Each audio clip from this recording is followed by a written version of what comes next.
Good morning first year commerce. आज हम लोगों का पॉवर्टी चैप्टर का पार्ट 19 लेक्चर है। आज हम लोग पढ़ेंगे पॉवर्टी एलिवेशन प्रोग्राम कितने माने गवर्नमेंट ने जो है गरीबी दूर करने के लिए कौन कौन से योजनाएं पढ़ाई। हम लोगों ने देखा है कि एक बहुत बड़ी समस्या हमारी इकोनॉमी की है, that is the centralisation of wealth और इनकम। अमीर अमीर होता चला जा रहा है, गरीब गरीब होता चला जा रहा है। कहीं ना कहीं एक हमारे यहाँ कुछ प्लानिंग की ही दोष है कि हम लोग शायद ये खाई को बहुत ज़्यादा पाट नहीं पाए और ये दूर होता चला गया। कहा भी जाता है आज कि हमारा 70% resources are still in the hands of the rich people. माने जो अमीर लोग हैं, बहुत अमीर लोग हैं, उनके पास जो है 70% रिसोर्सेज 1% यानी कि 30% रिसोर्सेज 99% लोगों के पास है।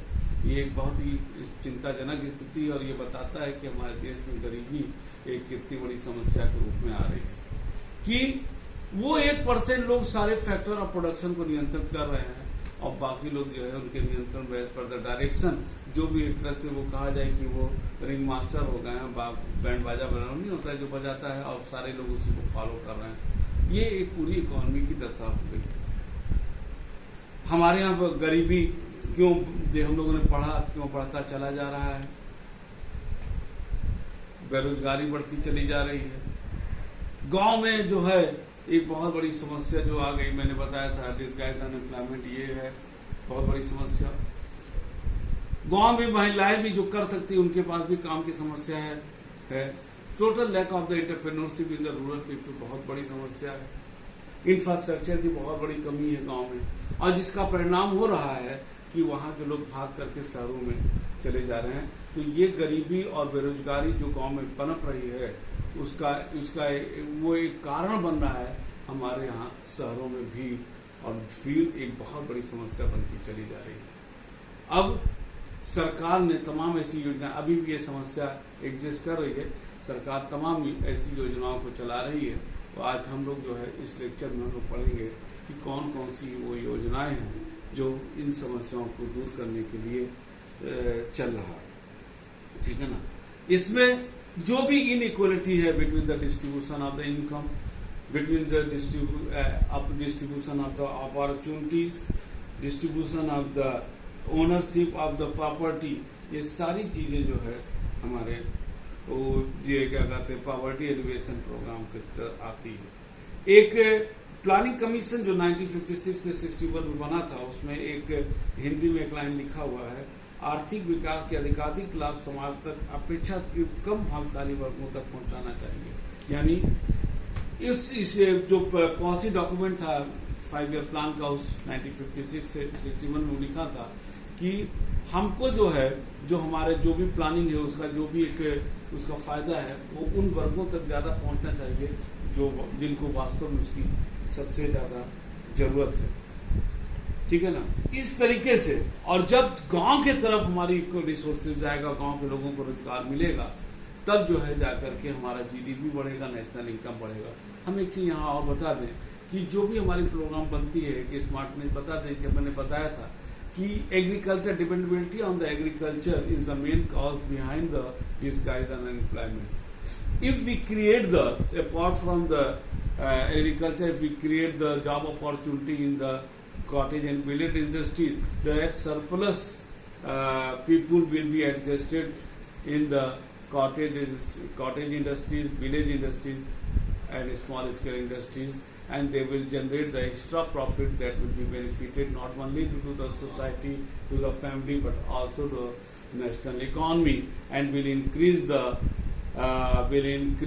GDP and national income per capita income, and will decrease the poverty and will decrease the unemployment, and also increase the saving rate, investment and capital formation rate. And through this, if we are creating the job opportunity in the rural area through the cottage and village industries, apart from the agriculture, so that will create the extra demand in the rural area. जब rural area में extra demand create होगा, वहां market खुलेंगे, वहां पर सामान पहुंचेगा, तो वहां पर इनकम जब होगा तो वहां से जब जब जनरेट करेगा तो एक चीज एकदम क्लियर कट समझ लो आप कि जब तक रूरल एरिया हमारा रिस्पांस नहीं देगा, इंडिया कभी भी डेवलप कंट्री नहीं हो सकता है। ये हमारा जितना अरसाद मैं जानता हूँ उसके तहत ये मेरा मानना है। अब रूरल भी वैसे गवर्नमेंट तो हर सेक्टर के, लेकिन विशेष रूप से रूरल सेक्टर के लिए तमाम ऐसे योजनाओं को चलाई है जिसका प्रभाव हमारे देश में हमारी इकोनॉमी को बूस्टअप करने, जीडीपी को बढ़ाने में, कमजोर वर्गों तक लाभ पहुंचाने के लिए, निर्धन लोगों को लाभ पहुंचाने के लिए, दबे कुचले लोगों को लाभ पहुंचाने के लिए वो चीजें हमारी तमाम योजनाओं को पहुंचाया गया है। 1956 से 96 तक जो है एक ये था कि जो गांव के लोग हैं उनको पहुंचाया जाए, धीरे धीरे पहुंचा, लेकिन पहुंचा, ठीक है ना। 1960 के बाद एग्रीकल्चर सेक्टर को थोड़ा ज्यादा ध्यान दिया गया, क्योंकि हमने अभी बताया कि क्यों किया गया कि एग्रीकल्चर सेक्टर को जब तक हम जोर नहीं देंगे तब तक सरप्लस जो डिस्गाइज अनएम्प्लॉयमेंट है या सरप्लस जो लोग हैं वो एडजस्ट नहीं हो सकते। अब लेकिन एक हमारी जो मूलभूत जो समस्या है जनसंख्या वृद्धि, एक तरह से कहा जाता है पॉपुलेशन एक्सप्लोजन के नाम से इसको टर्म दिया जाता है। वो जितने भी हमारी जो डेवलपमेंट है उसको वो खा जा रहा है, उसको एकदम जैसे नहीं होता है भूत पिशाचर उसके तरफ खा जा रहा है। वो सबसे बड़ी जनसंख्या विस्फोट हमारी, और जिसका परिणाम हो रहा है कि हमारी पर कैपिटा इनकम घटती चली जा रही है, और जो खाई है the gap between the haves and अमीर और गरीब के रूप में बढ़ता चला जा रहा है। हरित क्रांति आया, हरित क्रांति ने जो है एक एग्रीकल्चर प्रोडक्शन को बूस्टअप किया, लेकिन हमने बताया उस प्रॉब्लम भी हमारे यहाँ दिया, वो प्रॉब्लम दिया कि जो बड़ा था गैप था उसको पूरा उसको बढ़ा दिया। तीसरी जो पंचवर्षीय योजना आई 1961 से 66 के बीच में ही इन चीजों को, निर्धन को रोजगार देना और ये सारी चीजों को जो है लाया गया। 1970 में काम के बदले अनाज की योजना लाई गई। कब? 1970 में एक योजना बहुत महत्वपूर्ण था, काम देंगे, काम के बदले आपको पैसा नहीं देंगे, क्योंकि पैसा देंगे आप खर्चा कर दोगे, आपको अनाज देंगे ताकि आपको बेसिक खाना आपको मिलता रहे। उसी तरह तमाम हर पंचवर्षीय योजना में तमाम तरीके की योजनाएं आती चली गई।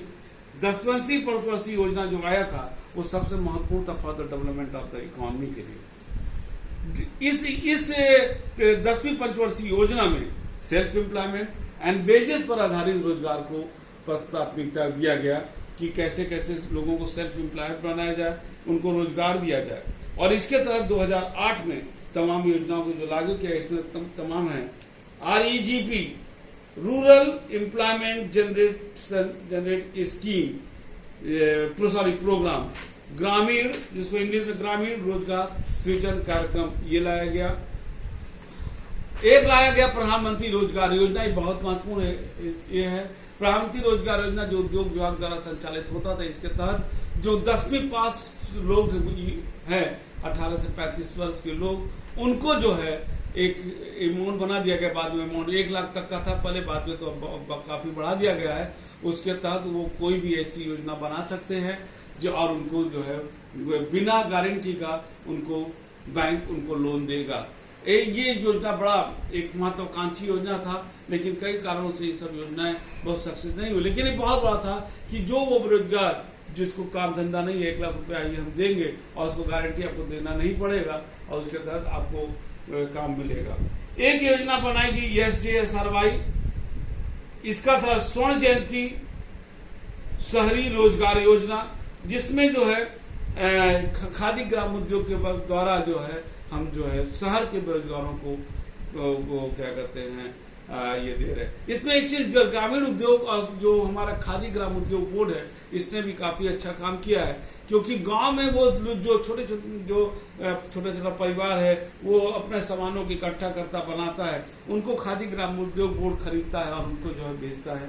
खादी जो महात्मा गांधी के नाम से गांधी उसके तहत ये मिलता है। ये बहुत ही, ये एक तरह से कहा जाए ये बहुत ही सफल प्रोग्राम रहा है। उसी तरह एक प्रोग्राम जो चला प्रधानमंत्री रोजगार सृजन कार्यक्रम, PMEGP, प्रधानमंत्री एम्प्लॉयमेंट जनरेशन प्रोग्राम, इसके तहत तमाम लोगों को जो है गांव में उनको रोजगार उत्पन्न कराने के लिए तमाम चीजों को दिया गया। लेकिन एक चीज है, ये सारी जो प्रोग्राम लागू किए गए ये गवर्नमेंट डिपार्टमेंट लागू करता था, लेकिन ये पैसा बैंकों के द्वारा जो है सरकार जो भी ये समूह है जो नीडी पीपुल है उनको दिया जाता था। ठीक है ना। अब जैसे सब इस तरह से कई प्रोग्राम चले और सबसे जो जबरदस्त प्रोग्राम हम बात करेंगे that is the MNREGA. MNREGA के तहत जो 2005 में एक विधेयक संसद में लाया गया और जो शारीरिक श्रम पर जो फिजिकल लेबर पर आधारित था कि गांव को लोगों को कम से कम 100 दिन का काम एक पर्टिकुलर रेट पर गांव में ही दिया जाएगा। मान लीजिए गांव में सड़क बनवाया जाएगा और उसी गांव के लोगों को कम से कम याद रखना साल भर में 100 दिन हम उनको रोजगार देंगे। उससे फायदा क्या होगा? उससे फायदा होगा कि 100 रुपए मान लीजिए 300 रुपए उनको मिलता है, 100 रुपए के भाव से 100 रुपए के दिन के हिसाब से वो 30,000 पाते हैं। वो कम से कम अपना बेसिक खर्चा गांव में ही पूरा कर सकते हैं 100 दिन, बाकी तो और करें 100 दिन को गांव में काम मिला, वो उसी पैसे को गांव में खर्चा करेंगे, गांव में डिमांड क्रिएट होगा और साथ ही साथ इंफ्रास्ट्रक्चर, सड़कें भी बन रही है और तमाम चीजें भी बनेगी। ये एक बहुत बड़ी महत्वाकांक्षी योजना मनरेगा जो महात्मा गांधी के नाम से शुरू किया गया था मनरेगा 2005 में। ठीक है ना। 2018-19 तक इसमें 5 करोड़ लोगों को इसमें अब तक रोजगार मिला है। ध्यान देना 2005 तक। पॉवर्टी एलिवेशन के तहत जो एक सबसे तीसरा जो सबसे बड़ा था, लोगों को जो मिनिमम न्यूनतम मूलभूत माने बेसिक जो उनके जरूरतें को सामान उनको दिया जाए। उसमें से क्या क्या है? उनको सस्ता अनाज दिया जाए, उनको सस्ती शिक्षा दी जाए, उनको सस्ती स्वास्थ्य सुविधा दिया जाए, उनको साफ पानी दिया जाए, उनको स्वच्छता का दिया जाए। इसीलिए देखोगे बेसिक शिक्षा के तहत हर गांव में बेसिक कक्षा 5 तक के स्कूल खुल रहे हैं। ठीक है ना। कक्षा 5 तक के स्कूल खोल रहे हैं। उनको जो है काम के बदले अनाज योजना भी चल रहा है। स्वास्थ्य सुविधा प्राथमिक स्वास्थ्य केंद्र भी गांव में है, अतिरिक्त प्राथमिक स्वास्थ्य केंद्र भी गांव में है। ये सारी चीजें जो है ये वहां पर गांव की तरफ ये किया जा रहा है ताकि गांव में ही अगर उपभोग भी हो रहा है तो उस उपभोग के जरिए रोजगार उत्पन्न हो और लोगों को आमदनी बढ़े और इस तरीके से सारी चीजें हो रही। ठीक है। 5वीं पंचवर्षीय योजना के एक दस्तावेज में ये कहा भी गया है, रोजगार के अवसरों में विस्तार के बाद भी निर्धन व्यक्ति अपने लिए आवश्यक वस्तुओं और सेवाओं को नहीं खरीद पाएंगे। ठीक है ना। ये बहुत बड़ी बात इन्होंने बोला है, खरीद नहीं पाएंगे क्योंकि इस समस्या को दूर करने के लिए पीडीएस सिस्टम, पीडीएस का मतलब होता है आपका जो क्या कहते हैं अनिवार्य जैसे जो सामान है उसको खरीदने के लिए क्या कहते हैं पब्लिक डिस्ट्रीब्यूशन सिस्टम ये लिया गया। इंटीग्रेटेड चाइल्ड डेवलपमेंट प्रोग्राम को स्टार्ट किया गया। मिड डे मील योजना कि आपका बच्चा फ्री में पढ़ेगा भी और आपका बच्चा उसी जगह स्कूल में खाना खाएगा। ये सब योजनाओं को लागू किया गया। ठीक है ना। और ये सारी चीजें जो है इसमें गरीब महिलाओं के लिए भी शुरू किया। 2014 में प्रधानमंत्री जनधन योजना शुरू की गई जिसके अंतर्गत जो है सारे भारतवासियों को जिनका खाता नहीं है उनको खाता खुलवाइए।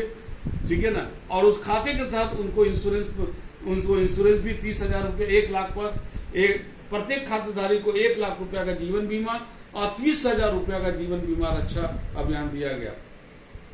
ठीक है। ये सारे प्रोग्राम काफी धीरे से था, लेकिन ये चीज हम यहाँ पर एक कहना चाहेंगे कि सरकार सिर्फ करे ये उचित नहीं है जब तक कि लोगों को खुद चेतना नहीं आएगी हमको कुछ करना है। क्यों? क्योंकि ये सारे प्रोग्राम, ज्यादातर प्रोग्राम ऐसे थे जैसे हम किसी को मछली खिलाए। अच्छा ये होगा कि हम मछली उनको पकड़ना सिखा दें।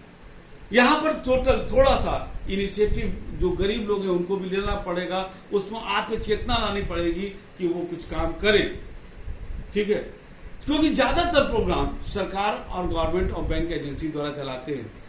ये आज बहुत बड़ा कारण है भ्रष्टाचार, नेपोटिज्म और ये सारी चीजों की वजह से ये सारे प्रोग्राम फेल कर जाते हैं और जिसका परिणाम होता है ये प्रोग्राम बहुत ज्यादा सफल नहीं पाते हैं। इसको ऑपरेट करने वाले वो लोग होते हैं जो इस क्षेत्र के अनट्रेंड लोग होते हैं, वो लोग इसको ऑपरेट करते हैं, चलाते हैं और जिसका परिणाम होता है जो अपेक्षित एक रिजल्ट है वो हमको मिल नहीं पाता है और जिसके परिणाम स्वरूप ये पूरा जो हमारा रिसोर्सेज है पैसा वो बर्बाद होता चला जा रहा है। इसलिए निर्धनता का वास्तविक अंत तभी हो पाएगा, रियल अगर हम इसको समाप्त करना चाहते हैं ये तभी कर पाएंगे जब हम गरीब को active participation of the poor people, एक उनके में होना चाहिए कि सिर्फ हम कब तक बैठ के खाएंगे, हमको कुछ करना है। और ऐसे ऐसे एग्जाम्पल है कि गरीब से गरीब लोग भी बहुत आगे निकले हैं और अपने रोजगार उत्पन्न किए हैं और काम किए हैं। क्यों? क्योंकि अगर आप देखिए, ध्यान देना, अगर आप नौकरी करते हो तो खुद को नौकरी पाते हो, लेकिन अगर आप स्वरोजगार करते हो, कोई दुकान खोलते हो, बिजनेस करते हो, तो आने वाले समय में एक से एक आप खुद तो रोजगार पाओगे। जब बिजनेस बढ़ेगा तो 10 लोगों को भी रोजगार दोगे और बढ़ेगा 100 लोगों को रोजगार दोगे। तो नौकरी ही सिर्फ नहीं, एक प्लानिंग कमीशन की रिपोर्ट के आधार पर 3% कितनों सरकार कोशिश करते, 3% की प्लानिंग कमीशन तब खत्म हो गया, नीति आयोग हो गया, 3% से ज्यादा कोई रोजगार गवर्नमेंट नहीं दिया सकता है। लेकिन अगर हम चाहे, जितना चाहे 100 रोजगार उत्पन्न कर सकते हैं। गांव में आप रहने वाले हो, गांव में ही आपने एक व्यवसाय खोला, आप अपने में हुनर पैदा करिए। ऑप्टिमिस्ट गवर्नमेंट आज स्किल डेवलपमेंट प्रोग्राम चला रही है, so many skill development programme are running are there. और एक भारत सरकार में मिनिस्ट्री भी बना दिया गया है जिसके तहत ये चीजें हो रही है कि लोगों को स्किल्ड करो, और वो स्किल्ड व्यक्ति एक जब स्पेशलाइज हो जाएगा तो बहुत अच्छे तरीके से काम करेगा और खुद के लिए ही रोजगार नहीं, 10 लोगों को रोजगार भी देगा। और इससे क्या होगा, जो हमारी इकोनॉमी में जो एक क्लास डिस्ट्रीब्यूशन हो रहा है कि अमीर अमीर होता चला जा रहा है, गरीब होता जा रहा है। अमीर होने में बुराई नहीं है, लेकिन बुराई इस बात का है कि गरीबी जो गरीब लोग हैं वो ऊपर उठें और अपने तमाम सरकार सुविधाएं दे रही है। हमको सिर्फ गवर्नमेंट पर डिपेंड नहीं होना है, हमको खुद एक स्वच्छ और एक सार्थक पहल करना, पॉजिटिव अप्रोच अपनाना है और खुद को आगे लाना है। और सिर्फ गवर्नमेंट ही नहीं, हम अपने द्वारा भी करके हम गरीबी दूर कर सकते हैं। सिर्फ डिपेंडेबिलिटी, गवर्नमेंट डिपेंडेबिलिटी, हम अक्सर जब बात करते हैं सरकार ने ये नहीं किया, जैसे हम लोग नहीं होता घर में हमारे मम्मी पापा ने ये नहीं किया, उसे हम लोग रोनू प्रसाद हो गए हैं, हर जगह रोते रहते हैं कि गवर्नमेंट ये नहीं कर रही है। आपने क्या किया, ये सबसे बड़ी बात है। गरीब लोगों को चाहिए कि वो खुद से एक अप्रोच अपनाएं, सेल्फ डिपेंडेबिलिटी होना चाहिए, हमको ये करना है। आज विचार, हम कभी कभी लेक्चर में हम बोलते हैं पूंजी से बिजनेस स्टार्ट किया जाता है, लेकिन एक सबसे बड़ी जो होता है सोच, आइडिया, एक नई नई आइडिया को लाइए, आप जो है अच्छे से अच्छा बिजनेस कर सकते हो। गरीबी दूर करना सिर्फ सरकारी काम नहीं, एक कलेक्टिव अप्रोच होता है, सरकार और लोगों की भागीदारी का। ठीक है, मेरे ख्याल से ये चैप्टर आपको बेटा बहुत अच्छे तरीके से समझ में आ गया होगा। और इस प्रकार ये चैप्टर जो पॉवर्टी से संबंधित था, ये 3 लेक्चर में खत्म होगा। इसको पढ़िएगा ठीक से, और जो नहीं समझ में आएगा, जब अब तो क्लास भी शुरू हो रहा है, क्लास में या क्लास में आप पूछ सकते हो, हम आपको बता देंगे। तब तक के लिए thank you and good bye.